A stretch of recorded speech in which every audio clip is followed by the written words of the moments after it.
Inicialmente faço por dever de justiça, uma referência ao pronunciamento do presidente desta Casa, ilustre senador Renan Calheiros, que me pareceu em grande parte adequado. Adequado porque apresenta também, em nome do Congresso Nacional, um conjunto de iniciativas que podem, sim, ser tomadas por esta Casa e que possam, eventualmente, em parte, responder a algumas das questões colocadas hoje por milhões de brasileiros que ocuparam as ruas de todo o Brasil. Discordo, em parte, do seu pronunciamento no que diz respeito à possibilidade de termos uma constituinte exclusiva para tratar de determinado tema. Mas deixo para o final do meu pronunciamento, as referências a esta proposta da Presidente da República. Mas começo, ilustre líder Aloysio Nunes, líder Álvaro Dias, a dizer que na última sexta-feira ouvimos todos os brasileiros através de uma convocação de rádio e televisão, e dessa vez aqui registro uma correta convocação de uma cadeia de rádio e televisão, a Presidente da República dizer que gostaria, senador Flexa, de iniciar um novo diálogo com o país. Aguardamos que os dias se passassem, ouvimos ontem mais uma vez o pronunciamento da senhora Presidente da República, pelo menos a parte em que ela se pronunciou, lamentavelmente, não ouvimos as manifestações dos convidados à sua reunião, porque essa parte do encontro não foi aberta à imprensa, mas, na verdade, o que nós estamos assistindo, senhor Presidente, senhoras e senhores senadores, é o mesmo monólogo que vem sendo protagonizado há 2 anos no Brasil. O que eu ouvi, senhores senadores, senador Clésio, foi o Brasil velho falando para um Brasil novo que emerge das ruas. O Brasil velho, onde os governantes, e aí não é exclusividade da senhora Presidente da República, apenas a incluo nesse grupo de governantes, que tendem sempre a terceirizar as responsabilidades. Ouvi com atenção a senhora Presidente da República dizendo que boa parte das dificuldades existiam porque os governos anteriores ao seu partido governavam para apenas 1/3 da população brasileira, senador Jaime. Nada mais falso. Foram governos anteriores ao do PT que possibilitaram, através da estabilidade econômica, o reencontro de milhões de brasileiros com o consumo. Dizia ainda a Presidente da República, mesmo que de forma subliminar, que não avançou mais porque teve barreiras enormes que não conseguiu ultrapassar.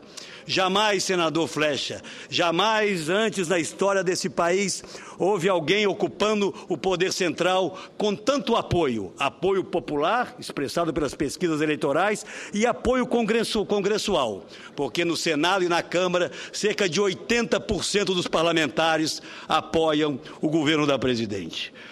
Na verdade, senhor Presidente, eu disse ontem e reitero aqui, eu, como cidadão brasileiro, e creio que muitos outros, ficaram frustrados com as propostas da senhora Presidente da República. Até porque é impensável pensar-se num verdadeiro pacto com os brasileiros sem que as oposições sejam convidadas a debatê-lo. Esse não é um país de um grupo político, presidente Jucá. Não é o país de um partido político. Cidadãos e cidadãs brasileiros que ocupam as ruas têm se manifestado. E é natural que a presidente os ouça através dos representantes que consiga identificar.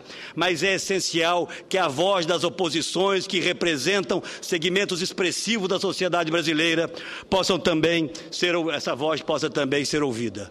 Não tendo tido este privilégio de sermos convocados como oposição a falar à Presidente da República e à nação, como fez, por exemplo, o presidente Fernando Henrique na crise de abastecimento de energia, ao convocar as oposições para lhe trazerem as suas contribuições. Uso desta tribuna, nesse instante, na condição não apenas de senador, mas de presidente do maior partido de oposição, para propor aqui algumas questões que dependem exclusivamente da vontade da senhora Presidente da República e do governo federal, para que sejam implementadas. Algumas delas dependendo de um apelo à sua base no Congresso Nacional, mas que, a meu ver, muito mais do que as propostas colocadas em cadeia de rádio e televisão, atenderiam a expectativas pontuais de boa parte dos brasileiros.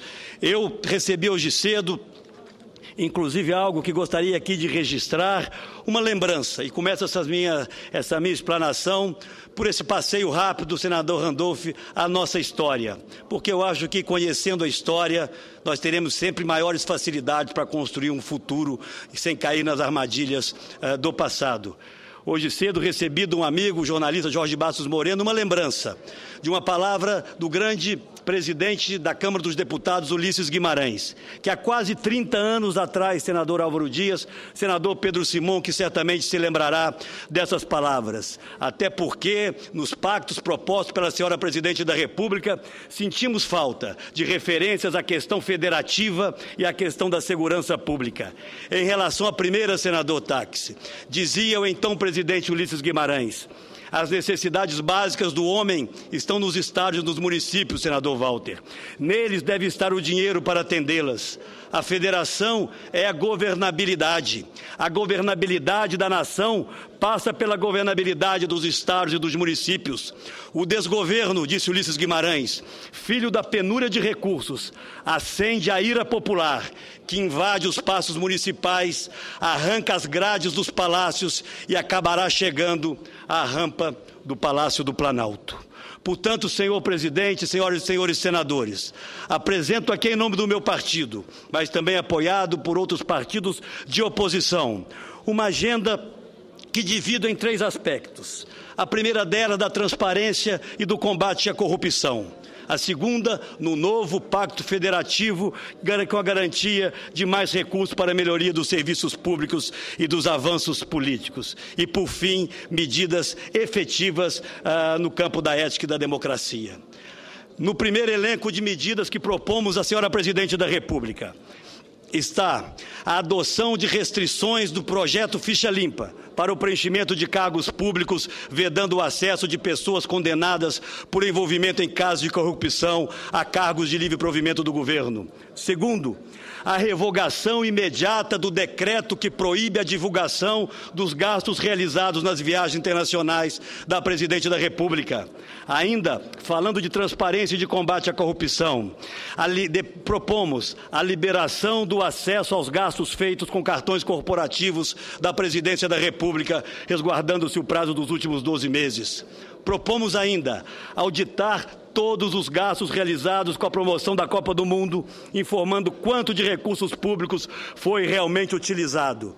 E nesse ponto específico, surpreende-me ter visto a Presidente da República, ao longo dos últimos 6 meses, inaugurando estádios por todo o Brasil, como obras suas fosse, e depois apresentar-se em cadeia de rádio e televisão como alguém que não tem qualquer responsabilidade sobre esses gastos. É preciso, portanto, que eles sejam auditados para sabermos efetivamente quem gastou e como foi gasto. Ainda, senador Pedro Táxi, solicitamos a informação dos critérios, dos valores e custos dos financiamentos concedidos pelo BNDES, em especial os empréstimos às empresas brasileiras para investimentos no exterior nos últimos 10 anos.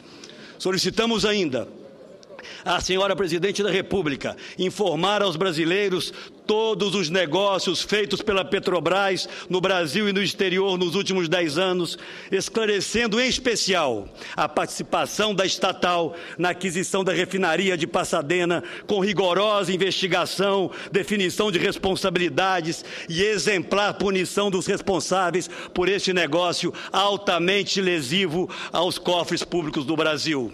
Falando ainda em transparência, para que continuemos a acreditar nas boas intenções da Presidente, é necessário que se elimine os orçamentos secretos nas licitações das obras públicas possibilitados pelo regime diferenciado de contratações. No campo da federação solidária e da melhoria da gestão, propomos, senhor Presidente, ilustre Presidente José Agripino Maia, como um gesto simbólico, mas que demonstre a efetiva disposição do governo federal de enfrentar hoje as contestações que vem recebendo. Propomos a redução pela metade do número de ministérios existentes hoje no Brasil e a diminuição, também pela metade, do número de cargos comissionados, hoje da ordem de 22 mil, iniciando-se pelos cerca de 4 mil cargos ligados diretamente à Presidência da República.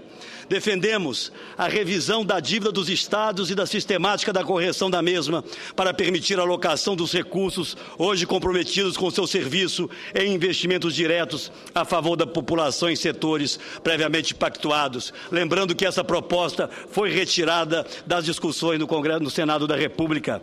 E uma proposta clara e objetiva na direção de investimentos em mobilidade, muito mais eficaz do que a proposta requentada, apresentada pela Presidente da República, dos mesmos 50 bilhões de reais já constantes do PAC. Nós estamos propondo que se permita, até o final do ano de 2014, portanto, até o final deste mandato, que 50% do pagamento da dívida dos estados, portanto, 50% dos recursos referentes ao pagamento da dívida dos estados com o serviço da dívida, possam ser aplicados diretamente por esses entes da federação, em setores pré-determinados ou pré-acordados com o governo federal, como mobilidade urbana, saneamento, saúde, educação e segurança.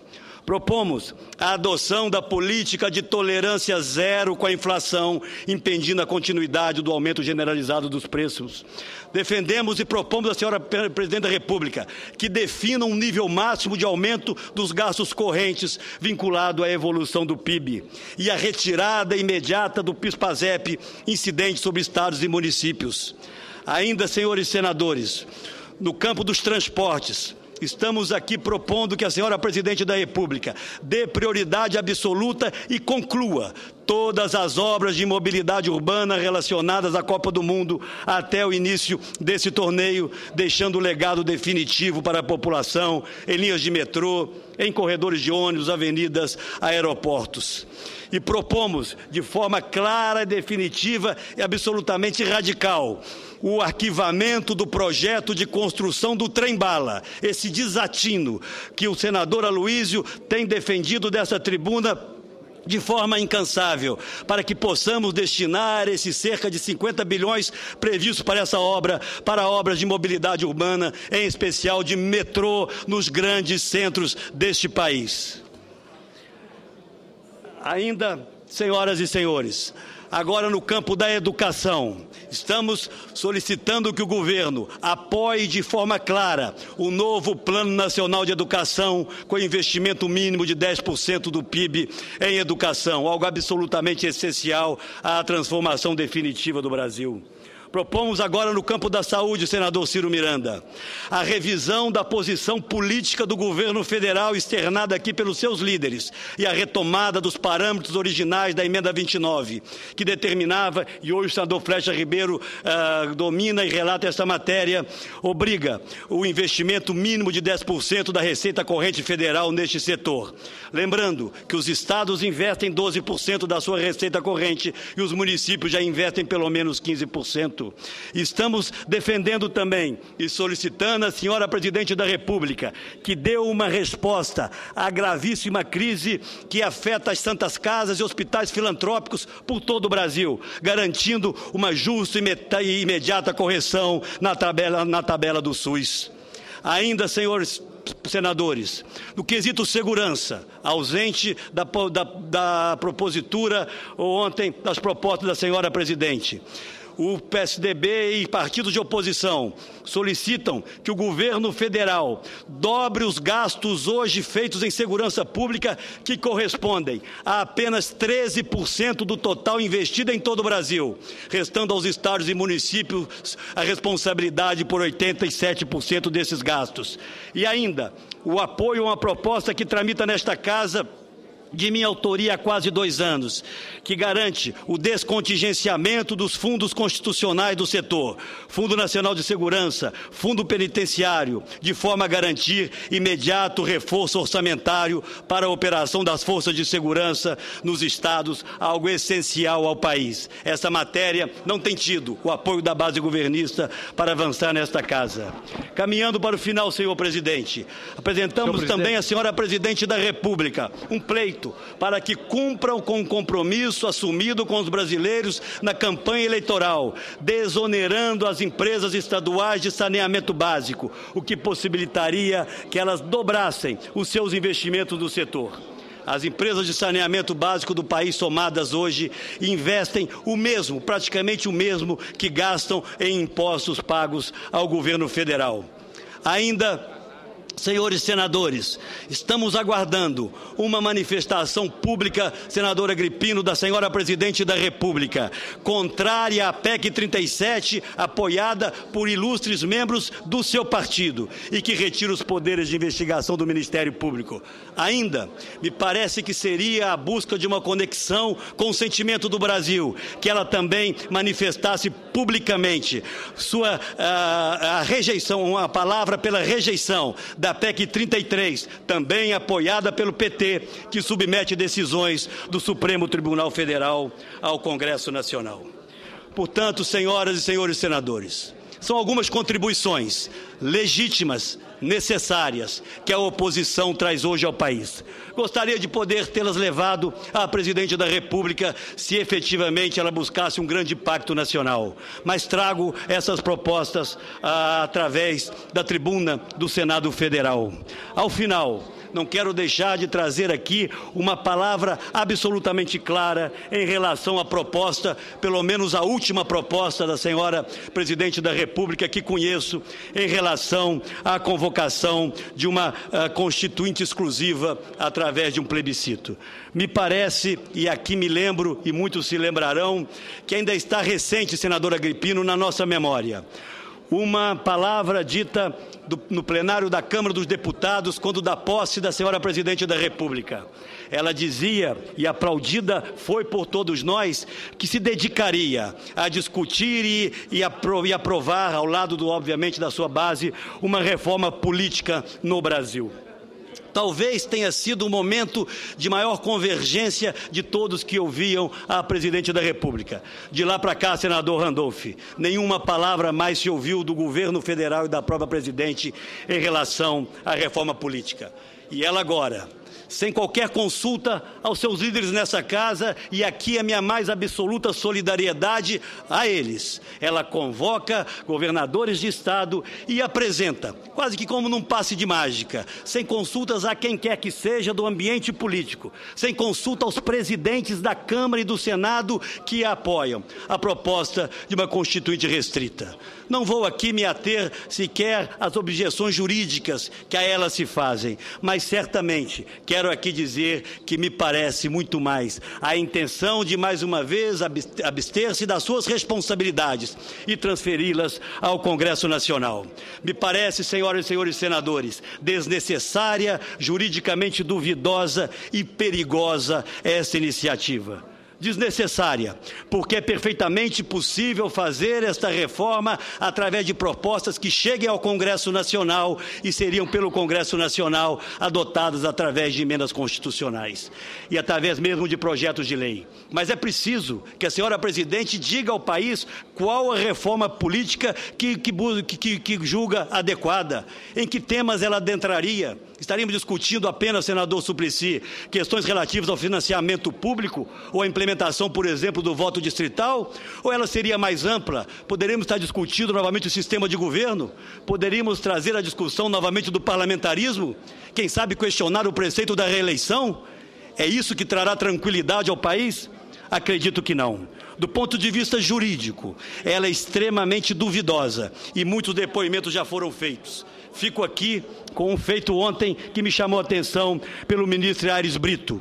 Nenhuma Constituição tem vocação para o suicídio. Por isso mesmo, ela não prevê a possibilidade de se convocar uma Assembleia Constituinte e muito menos uma Constituinte restrita. Poderia citar inúmeros juristas, mas fico em solidariedade a Vossa Excelência, senador Jucá, ao presidente Renan, que não tiver a possibilidade de apresentar a sua experiência e sugestões da presidente da República, com uma palavra do presidente Michel Temer, escrita há algum tempo. Uma constituinte exclusiva para a reforma política significa a desmoralização absoluta da atual representação. Continua o vice-presidente da República. É a prova da incapacidade de realizarmos a atualização do político partidário e eleitoral. Portanto, queria trazer aqui essas considerações.